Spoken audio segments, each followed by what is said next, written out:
ഇന്ന് നമുക്ക് വളരെ രുചികരമായ ഒരു മുട്ടക്കറി റെഡിയാക്കാം. ഒരു പാനിലേക്ക് 1 ടേബിൾ സ്പൂൺ വെളിച്ചെണ്ണ ഒഴിച്ച് കൊടുത്തിട്ടുണ്ട്.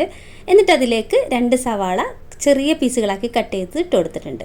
ഇനി ഇതിലേക്ക് 1 സ്പൂൺ ഉപ്പിട്ടിട്ട് നല്ലപോലെ ഒന്ന് വഴറ്റിയെടുക്കാം. നല്ലപോലെ വാടി വന്നാൽ ഇതിലേക്ക് 1 സ്പൂൺ മല്ലിപ്പൊടിയും 1/2 സ്പൂൺ കറി മസാലപ്പൊടി ഇട്ടിട്ട് ഒന്ന് ചൂടാക്കിയെടുക്കാം.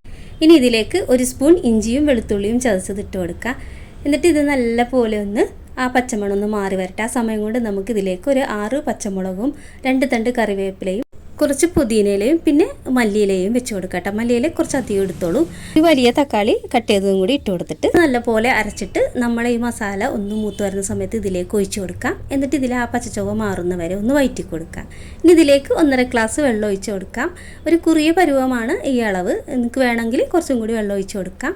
നല്ലപോലെ തിളച്ച് വന്നാൽ പുഴുങ്ങിയെടുത്തിട്ടുള്ള മുട്ട ഇതിലേക്ക് ഇട്ട് കൊടുക്കാം. എന്നിട്ട് ഒന്ന് ഇളക്കി കൊടുത്തതിന് ശേഷം ഒന്ന് തിളച്ച് വരട്ടെ. തിളച്ച് വന്നാൽ നമ്മളുടെ അടിപൊളി മുട്ടക്കറി റെഡി ആയിട്ടുണ്ട്. ഇത് നമുക്ക് ചോറിൻ്റെ കൂടെ ആണെങ്കിലും നെയ്ച്ചോറിൻ്റെ കൂടെ ആണെങ്കിലും ചപ്പാത്തിക്കും എന്തിൻ്റെ കൂടെ ആയാലും ഇത് കഴിക്കാൻ നല്ലതാണ് കേട്ടോ. അപ്പോൾ എല്ലാവരും ഒന്ന് ഉണ്ടാക്കി